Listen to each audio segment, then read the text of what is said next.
Good afternoon, everybody. It is Monday, February 11th, 12:30 p.m. Mountain Time. Today is week 4, live session 1, so it's our last number 1 live session for this mod, and tomorrow will be our last live session completely for the mod. And we are in Mod 1, 2019 of DES109 Graphic Design.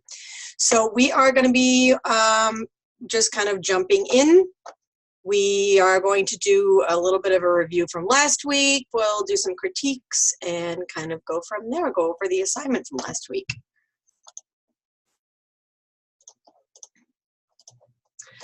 So like I mentioned, we're going to do a quick review of week 4 and of week 3, and then we'll do an overview of week 4. I'm going to go over a couple of the announcements.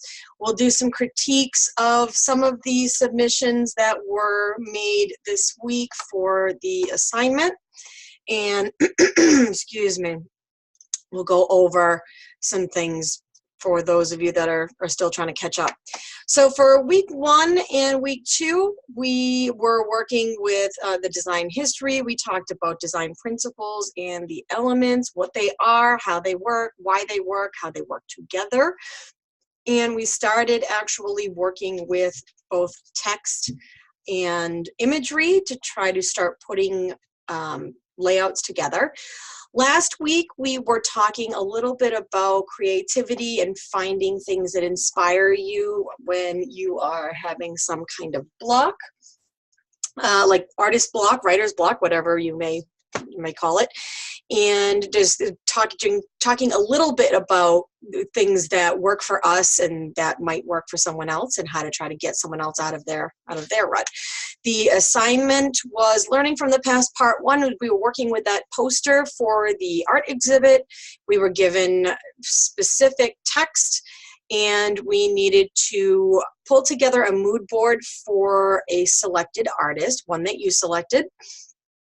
And then from that mood board, actually create a poster with the given text in that artist's style. And then for the design and social media, that was our assessment. That was the 3 but social media banner ads that we were working with in Photoshop. This week, we're talking about the future of design, not only the future of design as a whole, but also your future in design.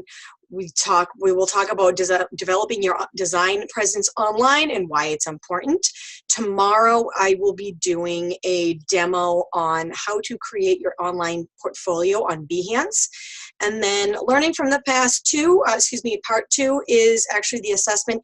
You'll be taking the revisions that I make in your assignment from this week, and you'll actually be uploading that as your assessment. You will also be taking that revised poster and making that your first portfolio project as well. So that your assessment from this week is actually your assessment submission as well as your online portfolio submission. So, okay, so just a reminder to watch that pre-recorded lecture for this week. It talks a little bit about the graphic design process and your digital presence and your online portfolio, how to build your network, and the importance of all of these things here in 2019. So I just can't reiterate enough and cannot emphasize enough how important that particular lecture is. For week 3 last week, I know I am missing quite a few assignments, assessments, all sorts of things there. So I will take late submissions of last week's assignment up until Thursday at noon. And the reason I am not waiting until Saturday is because this week's assessment is based on the assignment from last week. So you need to make sure you have that assignment done before you can do this week's assessment.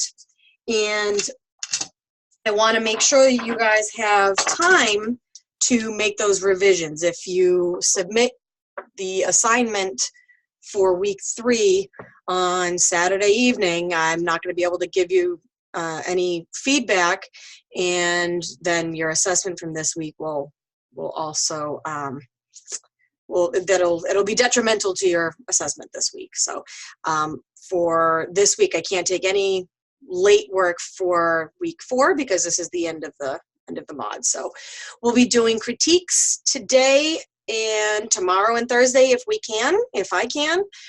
And then if you, well, I'm sorry, I was reading this wrong.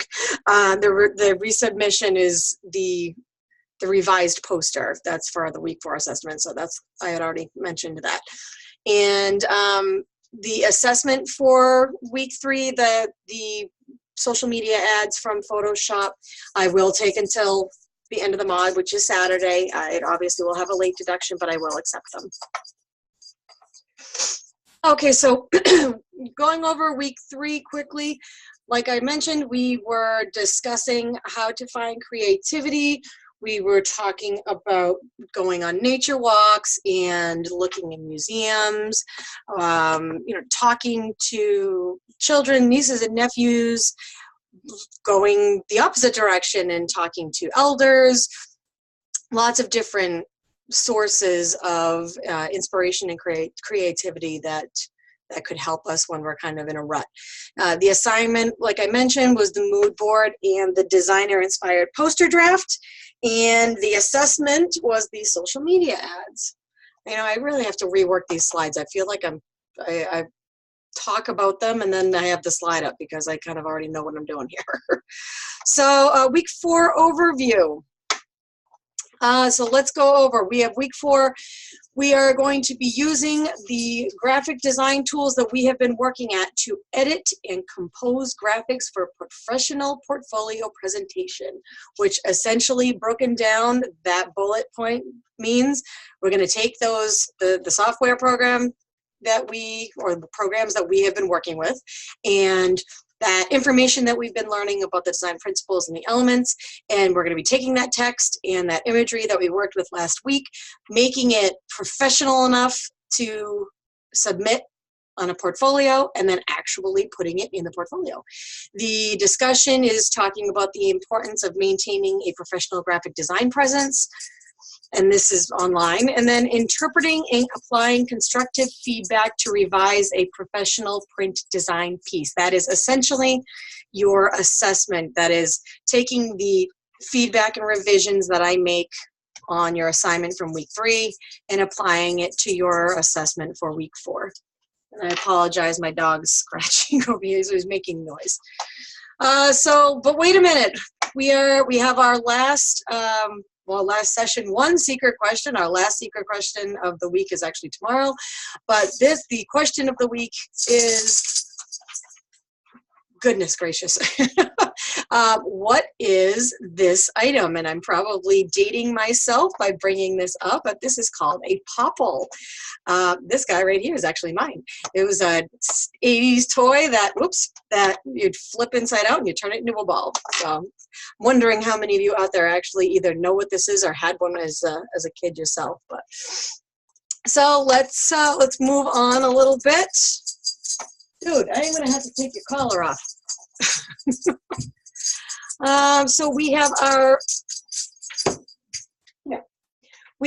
our announcements for the week right here.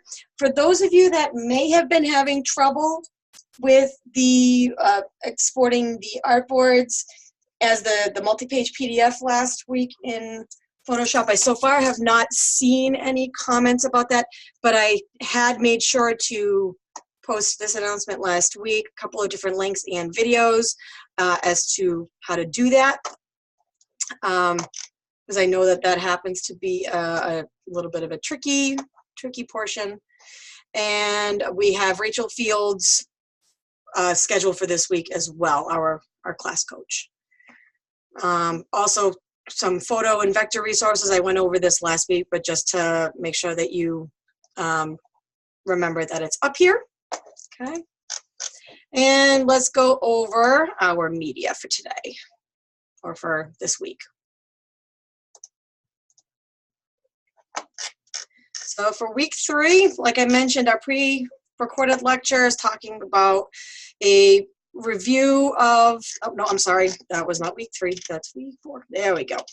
The graphic design process, we're talking a little bit about that again, and talking about your digital presence, the basics of creating an online portfolio.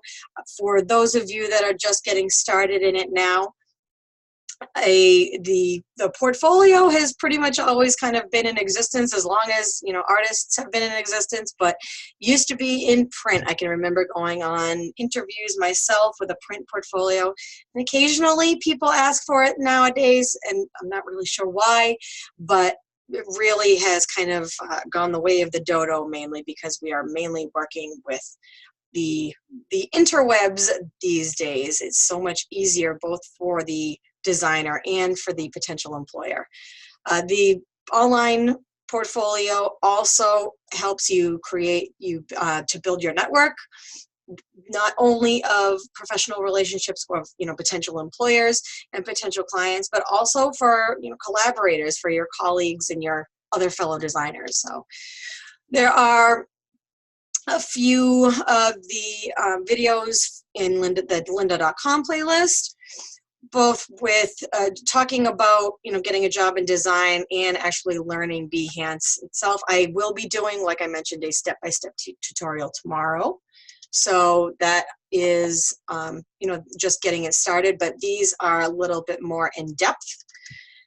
And you can also pause that when you need to. So, and then just a couple of tips in this particular article on how to, some do's and do nots for creating an attractive portfolio online. Okay.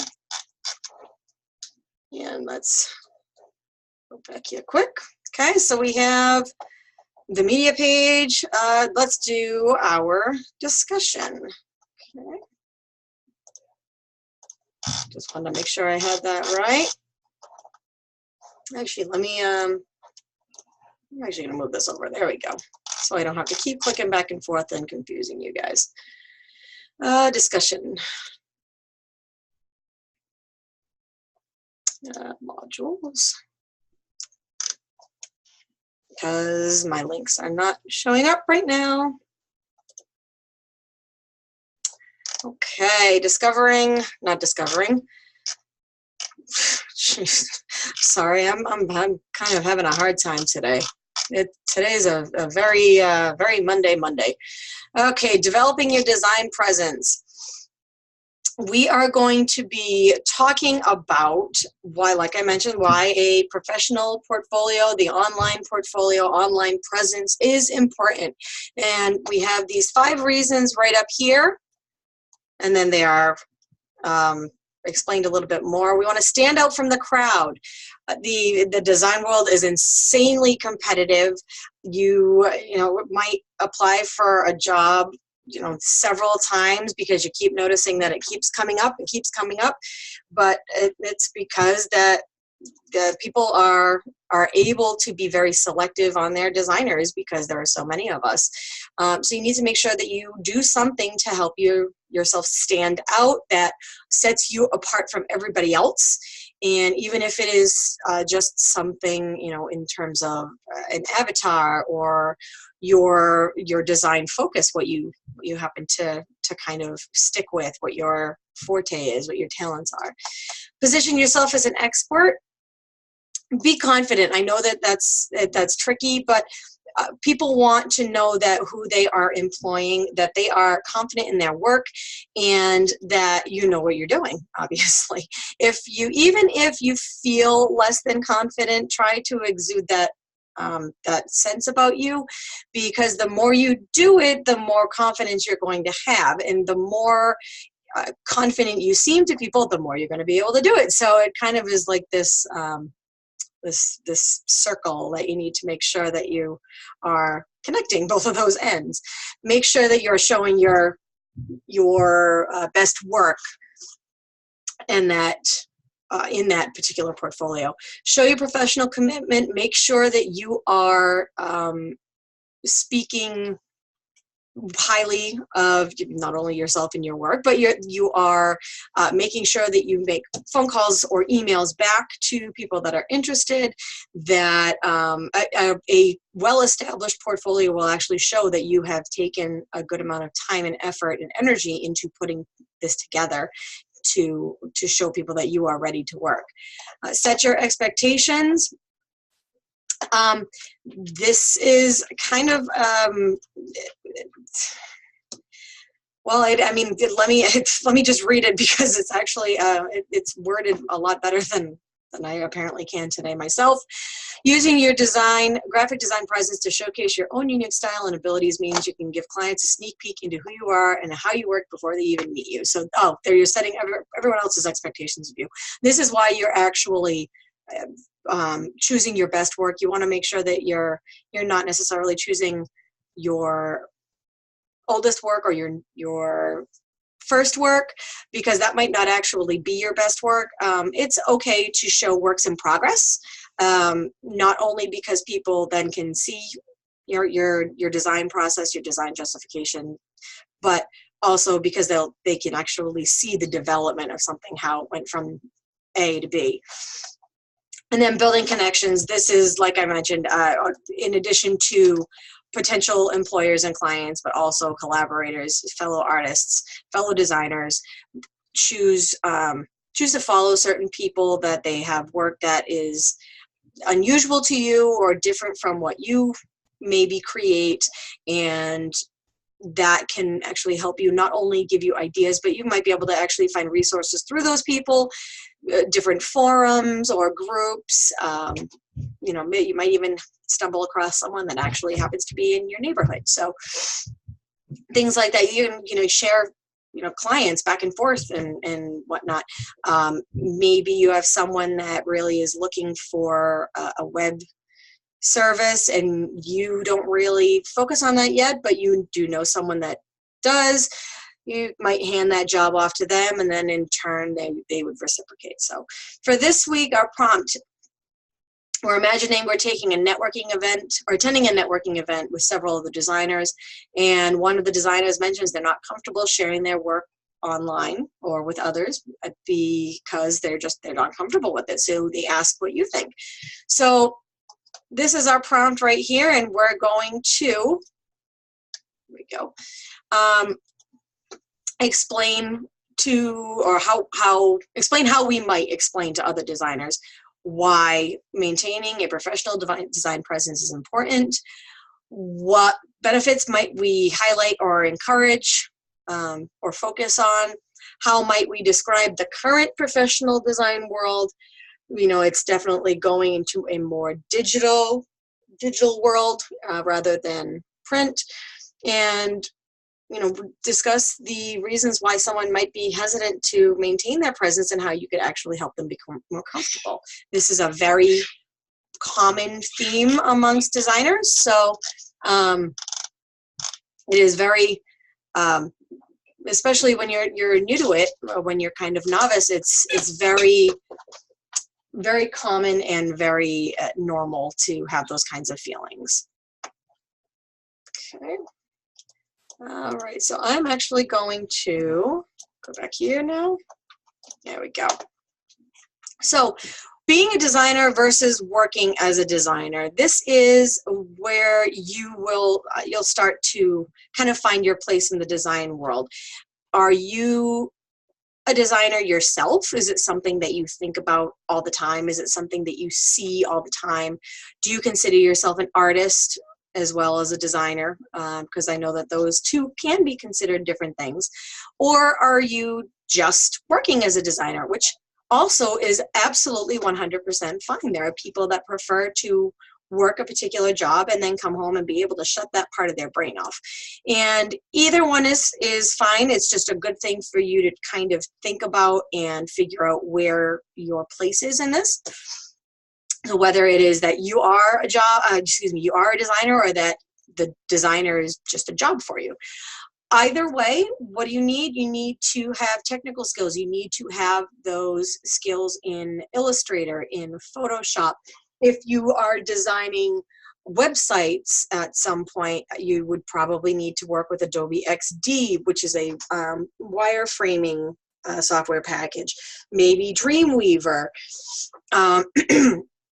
or working with HTML and CSS and potentially JavaScript. You also need to have those design skills, and the design skills are what we have been working on in this entire mod, working with the design principles, contrast, repetition, alignment, and proximity, because we don't want to be creating crap. And we also need to be working with the design elements, the line, dot, pattern, shape, etc. The last thing that is really huge in being able to create these messages, these graphic design layouts, is interpersonal and communication skills. Not only is it really important to be able to communicate to your client and to your audience, but it's also actually sometimes more important to be able to translate what your client or your supervisor, your boss, whatever, is actually telling to you. I always say I'm an artist and I'm not a mind reader, but sometimes I have to be. It's very difficult sometimes for individuals who know what they want, but they can't articulate it. So part of your job is going to be kind of pulling teeth on those individuals and trying to get them to explain what it is you want. And sometimes you have to do quick sketches, and you know, because a picture is worth 1,000 words. Sometimes that's actually how you will need to work, and you'll need to determine your client what the best way is going to be to communicate with that person. So you might find that despite the fact that you prefer to work in email and text messages, that your client does not do well, and they speak much better on the phone and are able to better illustrate verbally what they're looking for.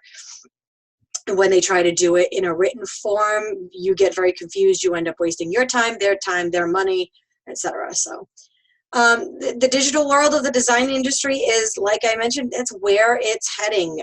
IU is actually going to be really maintaining a strong focus on the design world and our presence online, working with WordPress and user interface design and whatnot, because it is absolutely becoming super important to be accessible and to be available that way. Some of the pros behind the world, the design world becoming more digital, is that it's more convenient. It is both convenient for future clients and employers and for ourselves. My online portfolio and my websites are out there all the time for someone, whether they're in, excuse me, my little town of Berkeley here in Massachusetts, or whether they are, you know, in Asia or Antarctica. So the accessibility issue is enormous, and it is, like I said, it's kind of doing the work for me sometimes. Some cons: it removes the designer sometimes from the client, or vice versa, removes the client from the designer. And the human factor is, it's very helpful. That's helpful really in any industry, and that can definitely be a problem when you have a communication barrier, whether it's simply, you know, you're not a native English speaker and your client is, or vice versa, or simply that the individual can't articulate, despite the fact that you're speaking the same language, they can't articulate what they're looking for. To be able to sit down and actually see it in print is a lot easier sometimes. You know, a lot of the another con is just how fast everything moves. It's very difficult to keep up. I mentioned in the lectures last week, you only have a couple of seconds to grab the eye of someone online. And if you don't do it fast enough, they're off to something else. So it creates a much more competitive industry, which is already very competitive. Some examples of the digital world of the design industry are Behance, the online portfolio site that we'll be working with. And then some examples that I'm sure all of you already know, social media such as Facebook and Twitter and Instagram and Snapchat and all these other wonderful things. And YouTube. YouTube is huge these days, where, you know, it might not necessarily be we're creating static layouts, but that static layout could be incorporated into a video that's being shown on YouTube and it has gone viral. So it is definitely a huge portion of the field in today's society. All right, so Monday, let's get to some critiques. We have about, it looks like a little bit over a half an hour. So I should be able to do quite a few. I'm just going to close this up quick and bring up my folder of my submissions.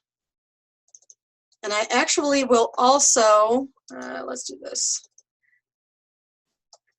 I also will actually try to, no, I'll just do it actually I'll do it before I do anything else, before I forget. Okay. So before we actually get into the critiques now, because I'm kind of changing my mind here, we have, when I did my demo last week, where are my PolisShare images? Because I didn't do my mood board there. I was looking at, I'm sorry, Cortana is being very difficult right now and is just not loading my images because it does that every once in a while. I'm just waiting for it to decide it wants to cooperate.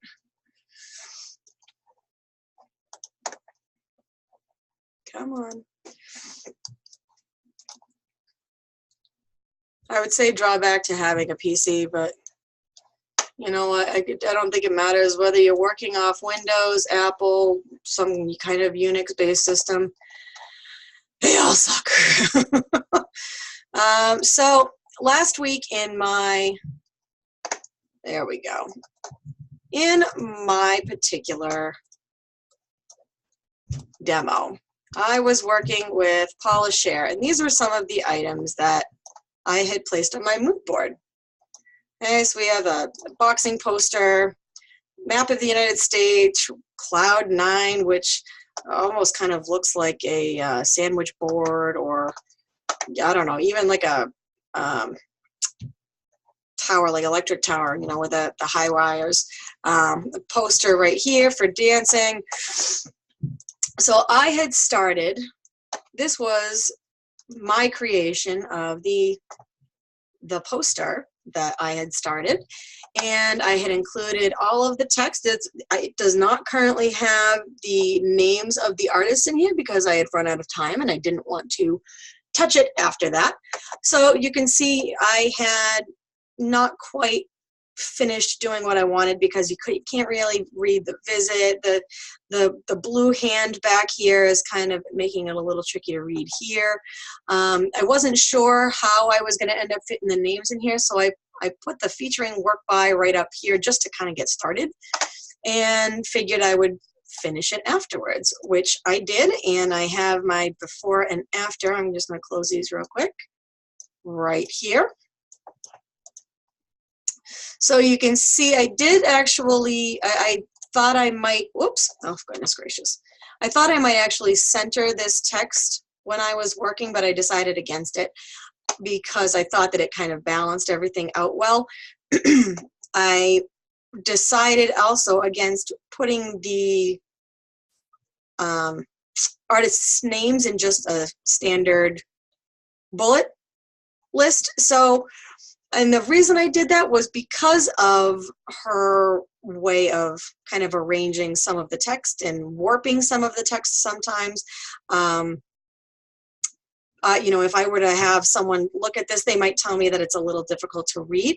So that would actually be something that I would be concerned about and would probably have someone take a look at before I showed this to the customer or before I actually had it printed. I ended up needing a little bit more room over here. So as you can see, I have the featuring work by over here. I ended up needing more room for Saul Bass's name. So I ended up using the space within the notebook here that was being drawn and actually putting the text in there.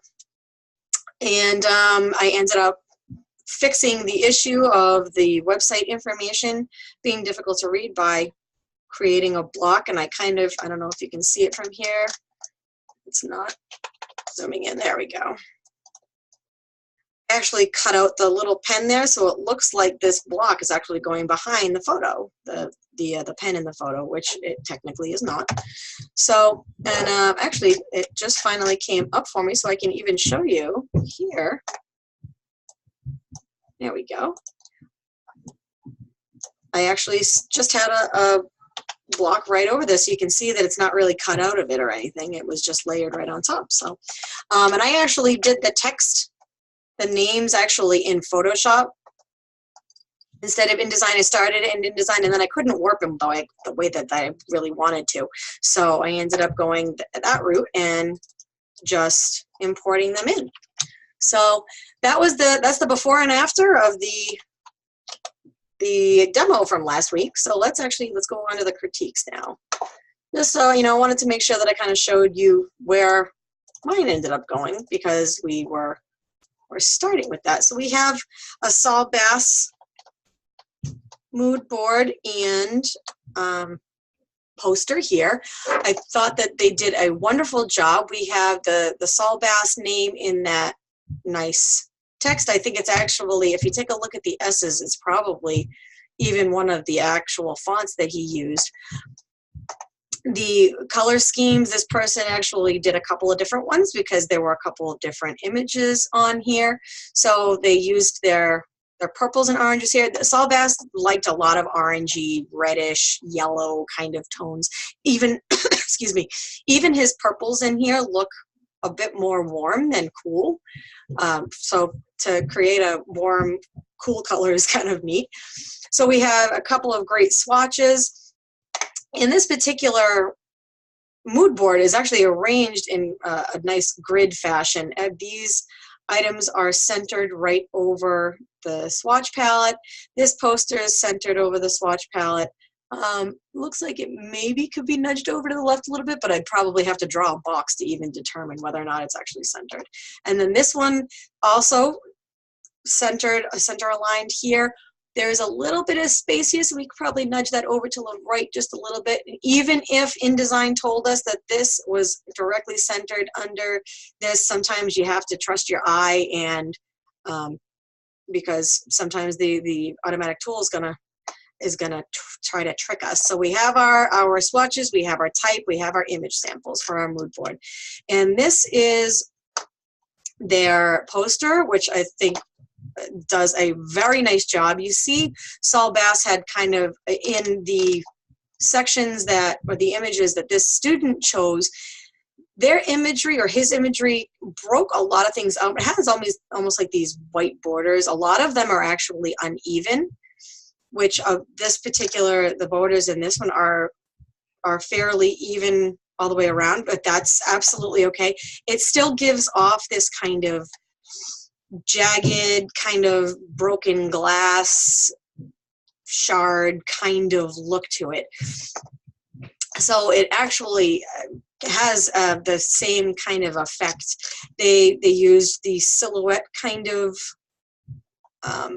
imagery here. We have, he has a hand here, he's got a trumpet here, he's got another hand here, I think a body, a couple of bodies. I don't know what this little one is. Let's see what that little one is. Oh, it looks like a little bird. Okay, so we got two bodies here, and even actually you can see that the body here is actually kind of broken up into pieces as well. It's broken up with that white space there. It looks like this person maybe was trying to kind of emulate the hand here. I don't really know what the hand would have to do with the graphic design exhibit, or what the star would have to do with it, so they could probably find maybe a different image. maybe a paintbrush or a camera if it was supposed to be some kind of photo exhibit, something along those lines. But they have some really great contrast with the white text against the dark background, and they've even actually used, even though they've kind of used the same font throughout, they've varied the size of the text. So we have some smaller text here for, you know, kind of like your little tagline of visiting the museum. Even Graphic Design Odyssey, you know, has that funny kind of shearing effect. You could probably even, that's not what I want. I want this right here. You could probably actually even do this in Photoshop and make a little triangle area. So fill in this area with this text, kind of, you know, drag it down a little, or not even drag it down, expand it down. We could probably even actually also put Museum of Art, because the Museum of Art is actually, it's kind of like one name. We want to make sure we keep those together, but the hierarchy of making this text bigger than the museum website information is great. This, the list of names, I love how it's nicely evenly spaced. It actually fills the purple area here really well. There's enough space. There's a tiny bit of space around the edges, but there's enough there that it doesn't look like it's being pushed off. We probably could create a little bit more contrast with the featuring work by, though, so it doesn't look like that's a name, whether it's italicized, underlined, changing the font, just making it a little bit smaller, things like that. I definitely like the 2019 that's up here. That's really kind of neat. We have some repetition in the shapes of you know, these orange and purple shapes. We also have repetition in the colors that were used. So this particular poster, very, very well done. And I also like that they kind of used some, they kept some balance. Not every single one of these shapes has something in it. We have a couple that have some emptiness in it. I think it creates a nice balance, and it keeps the rest of the text actually readable. So very, very well done. All right, number 2, I've not looked at this one yet. So we have Saul Bass also, very big on the icons and whatnot. It has a long history behind that. He also actually, before I even go down there, we do have the images, and we have, it looks like this was their color palette, which is kind of neat. They actually created these little lines there, and I don't know if they were trying to emulate, because if you look at all of these icons, which I had never really kind of noticed before, a lot of Saul Bass's work, if this was all of his, I'm not certain off the top of my head, but a lot of these have repeating lines.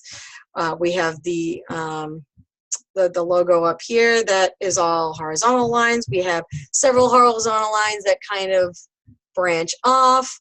Even the Girl Scout logo is, you know, several girls that kind of create multiple lines. So that's actually kind of a neat thing. And this kind of rounded shape is also, if it's kind of repeated through here. You know, we have what looks like it was a sheared triangle that have the corners rounded. We have a very rounded corner, obviously, right here, because it's essentially a circle, but then it comes to a point here. Same thing here. So you can kind of almost see, especially when you bring a lot of pieces like this together, you can kind of see the patterns that they had a tendency to move towards. So we have the typography, or the text up here, the font example, whatever. I don't know that that's really indicative. It might be indicative of his text style. Let's take a look. Sometimes it's nice to see what other people come up with, because they point out things that I don't remember. Oh, so actually we could have potentially used that right here. It's not exact, but this is a much blockier, much heavier type of sans serif font. So You know, we could probably even use that. All right, so then we have the imagery. So Saul Bass, like I mentioned, lots of oranges and yellows, which is probably where the person was going with this background. It almost looks like a mustard, which, and I don't know if it's because of the red and the blue in here as well, because using certain colors can kind of mute or brighten other color palettes. So we probably would want to kind of adjust that a little bit, because if you, oh, well, actually, maybe they were using this mustard up here. That's interesting. But just, you know, notice that this particular image, it has the mustard background, but then everything else is black. So, you know, pay attention to that kind of thing, how colors kind of work together. This particular image might actually work better with a much brighter yellow. But we do have plenty of contrast here where we're using the reverse text here against this nice block of black, you know, for the title of the exhibit. The names of all the artists are nicely center aligned. I think that this is actually kind of neat that they kind of did this little peekaboo kind of look with the circles.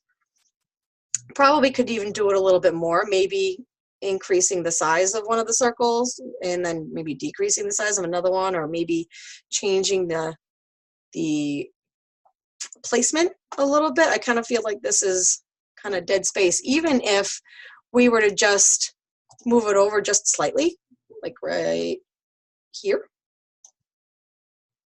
But you know what, I actually, now that I'm looking at it, I don't know that I would even like that. I think I'd probably instead kind of do something like this, make a small one here and then a big one here, or I don't know, something like that. You know, it's fun to play. That's part of the reason why I love this job. And we have a really good use of hierarchy, where we have the name of the museum and the date nice and big, and the website much smaller. Did a nice job breaking up the information. Visit centralcountymuseum.com for tickets and more information. Line breaks are just, they're so difficult sometimes, and it is very easy to kind of get caught, especially when you are being provided text, because you can only do so much. I think I mentioned that last week. Excuse me. So they have the nice contrast using the two different fonts that actually kind of work well together, the repetition of the colors and of the fonts going right through the design. Everything is pretty well center aligned. Proximity, you have plenty of space around everything. We could probably change up the sizing just to add a little bit more contrast of things. Maybe I would probably even maybe, let's see, I'm trying to think, because I was going to say maybe center this in the middle here, but I actually think I like it there because it's closer to the rest of the title. You know, it leads your eye to the next portion of the title, so you know what to read next. So I probably instead would make this text right here a bit bigger and put it all on one line, which I know may sound a little interesting, but you could easily, like, maybe make those all in caps and then space out the kerning a little bit. Excuse me. Because it looks like this student wanted to really emphasize this portion of the title as opposed to Discovering Design in America. Either way is fine. We could probably also increase the contrast here. Again, just like the first one, whether you bold it or do all caps. I would not suggest doing a different color. I think the student did a good job by keeping it all in black. You could make it a little bit heavier, underline it, italicize it, maybe use a script for that one, because these other fonts are fairly basic, so throwing in script in one area is not, it's not going to be too harsh. So those are just some different examples. And we could even probably maybe arrange the names a little bit different. Maybe we want to keep featuring work by, and then we have 1, 2, 3, 4, 5, 6. We have 6 names. We could keep the featuring work by exactly how it is. Excuse me, my goodness. And then do call. Actually, we would probably make the columns, you know, a little bit more like that. little bit more. You know, have 1, 2, 3 names, 1, 2, 3. You could make them a little bit bigger and fill up that space a little bit better. I think the bottom portion was done very well. I'm not going to make any suggestions about that. So, I mean, again, overall, this individual did a very, very nice job representing the work of Saul Bass. Let's see if I can do one more. Oh. Okay, Lester Beal. We have, let's see, this is the mood board. So we have the 1, 2, 3, we have 4 different images here. Lester Beal had a tendency to use a lot of kind of bold primary type colors, reds, blues, yellows, some greens every once in a while. So you can see the different hues in this person's color palette. The color palette I think might work a little bit better if these items were aligned. You could use the align tool for that. And probably if we had an even number, so either eliminating these 3 right here or finding one more color and putting it right there, because it feels a little, feels like we're missing something right here. We have a serif font that he used a number of different serif and serif fonts. A lot of them were pretty basic, pretty typical. So he used a lot of flat iconography. We have, you know, the light bulb here, the house here, the faucet here, a lot of everyday objects, but you'll see a lot of them were one-dimensional. He also used a lot of diagonals. You can see we have the lines coming here from the computer. We have the lines coming here from the house to the light bulb. We have the high tension wires here, like I actually was talking about a minute ago. So again, all in diagonals. Then we have these arrows that create movement. That was also very, very common. And this student decided to choose 4 images that he kind of had like a thing for horizon lines. You can see a floor and a wall. You can see the ground and the sky. No idea what this is, but he broke that up into 2 pieces as well. We have the ground and the sky here as well. So you can see the duality of the colors that he's kind of creating there, and he's obviously using very high contrast things because he's using black and white with typically 1 or 2 other solid basic colors, keeping those images, like I said, nice and flat, almost like silhouettes, like the previous ones we saw. So this individual, they noticed to the whole top and bottom colors. We could probably work a little bit more on the contrast, maybe using black text. Actually, the white down here shows up a bit better than the yellow. So the white down here is not such a big issue. But we probably would want to take these names and choose one side or the other, either up top or down below for the names. Maybe actually, you know, keeping oh, can't even see that. Poor contrast. There we go. Maybe actually keeping this information up here somewhere and then taking the names and utilizing almost this entire space, and then just kind of using the visit this museum, blah, blah, blah, in tiny text at the bottom. That might actually do well, because then you're really emphasizing these artists. The artists' names probably should be a bit bigger too. We want to make sure that this is the wording or the text that we're focusing on and that we're emphasizing, as opposed to featuring work by, because that's not really the item that we want to make sure that we read. We could probably also use a little bit more contrast, either in the weight of the text. I mean, they did a good job here with the hierarchy. We have the Discovering Design in America, a Graphic Design Odyssey, kind of like it's a subtitle. Excuse me, but we could probably do create a little bit more contrast, and they do have plenty of space. Where we were obviously working with repetition here by keeping the date and the location together, keeping the artists all together, keeping the name of the exhibit all together. we could, we probably would need to figure out something for alignment because we have, it kind of seems like there's no real rhyme or reason. So we have this, I'm sorry, I'm like having a hard time with my annotation tool. There we go.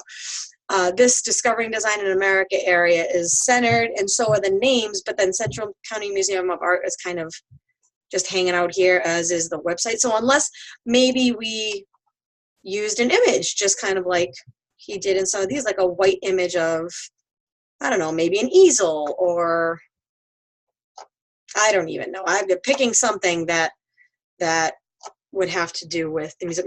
Maybe a column, because like a Greek column kind of is, what you might think of in terms of a museum building.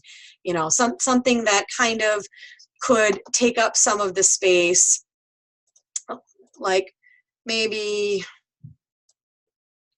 just like that, or maybe using a diagonal and kind of going up that way. I do like the fact that they use the arrows here as bullets. Probably space them out just a little bit more, but I thought that was actually very clever. So, okay, 3:07. Let's see what we have left on the agenda. Which I don't know that we have much. So if we don't, then I will, oh, for crying out loud, there we go. If we don't, we'll do one more. Oh, we have another Lester Beal. Let me see, what's number 5? David Carson. Okay, so I'll do the David Carson one if we don't really have anything left over. So we have, so just a review of everything. If you are still catching up, which is very possible, assignment number 1 was the design period flashcards, the front and backs with the color palette on the back and the information in an image on the front. Assignment number 1 was the quiz.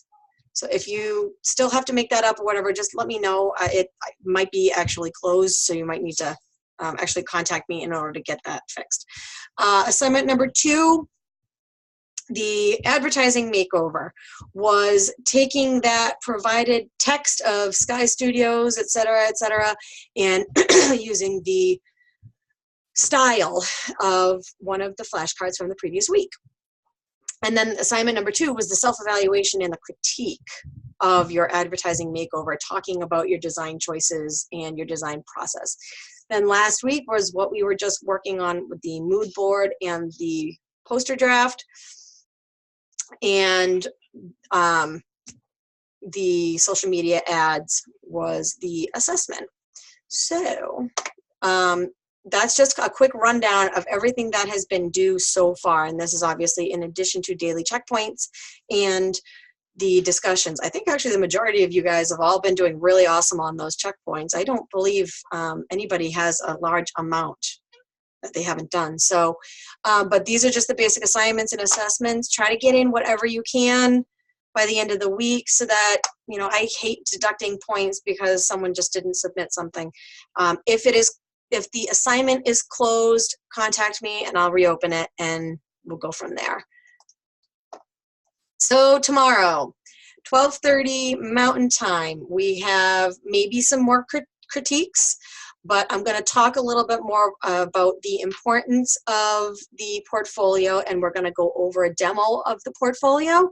And then if we have time, we'll actually do 1 or 2 more critiques, sometimes depending on anybody that's in, and the different resources that I'm sharing with you. Sometimes it ends up going the full hour, so we'll see how that goes. Thursday is the last chance for critiques. That's the multi-session at 12:30 p.m. Mountain Time. So if you want a critique and you can't be at the multi-session, shoot me a message. I can record it and post it. Otherwise, if you actually would like to come to the multi-session and get the critique, one-on-one, that's fine too. Sometimes that's a lot better because then you can ask questions. You can also get some help and some ideas for anything that you are missing, and or even this week's projects. It's also the last opportunity for any type of advising help that you might need.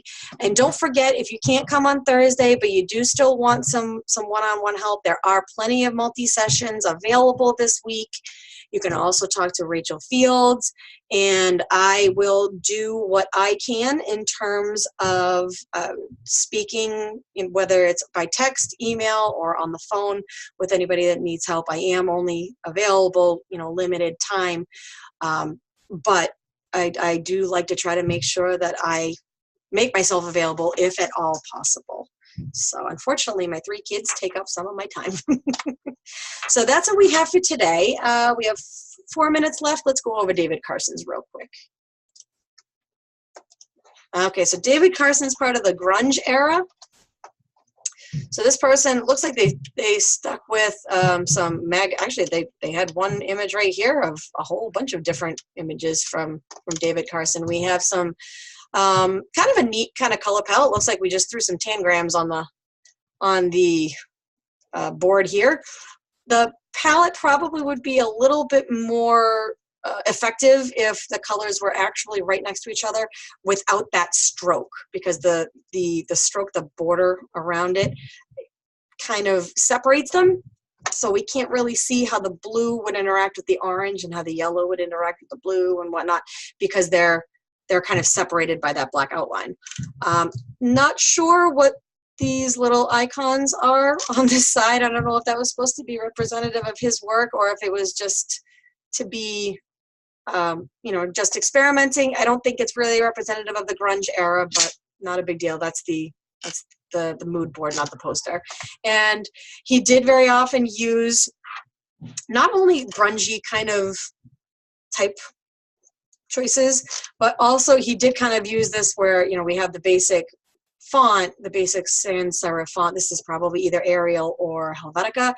And he kind of played around with capitals and lowercase. That's kind of, it looks like it starts out here with a pattern where it's uppercase, lowercase, uppercase, lowercase, uppercase, but then you have uppercase, lowercase, uppercase, lowercase, lowercase, uppercase, and that's totally, the kind of thing that they might do where they were kind of going against stuff. So, you can even tell actually up top here, Quentin Fiore, which is most likely a name. See, we have Quentin Fiore over here. He doesn't capitalize the F over here. He also doesn't capitalize the first names here, but he capitalized this one. So, he's kind of, playing around with them. So kind of fun. Let's take a look here at what we've got. So I'm not sure if this was created by Carson. If it was, then we'll probably actually have to remove that, because that's not really the look that we're going here. We're not trying to use some of their work on it. We're trying to create a style on it. But so if this is supposed to be the grunge era, I would probably remove these icons.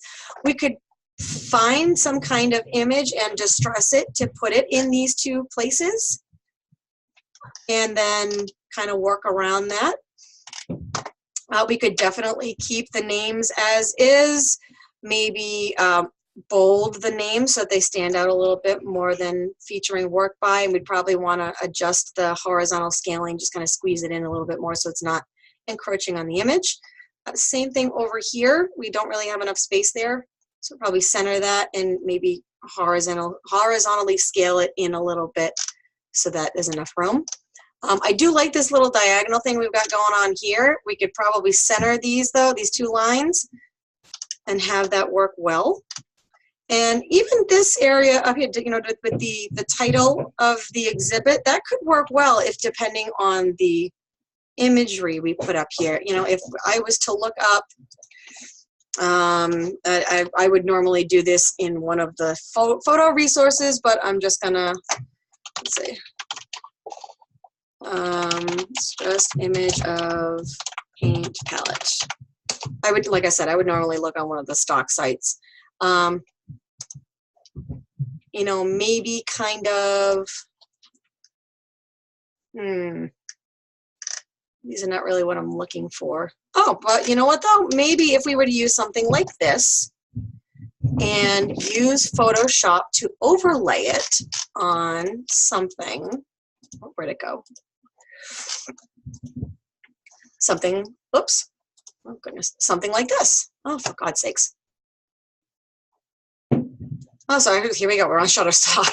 So we could take some kind of texture like this, maybe fade out the image of the paintbrush, or maybe something like this one right here, maybe fade it out so that it's all, you know, kind of one, or actually even this one right here, this actually already has kind of a faded look. If we put the texture on top of it, or maybe somehow blend this one with something like this right here, that would create a really grungy kind of look. So we could use something like that for this particular layout. And you could even use that grayish color, because I know a lot of people have a tendency to think grunge, they think gray, they think black and white. So that's possible too. So looks like we are done for today. I'll hopefully have time to do a couple more tomorrow. And like I mentioned, we'll go over the assignment and the assessment briefly. And hopefully everyone is doing well this week and is able to get their work all squared away. And I can't wait to see what everyone comes up with. So I will see you all tomorrow.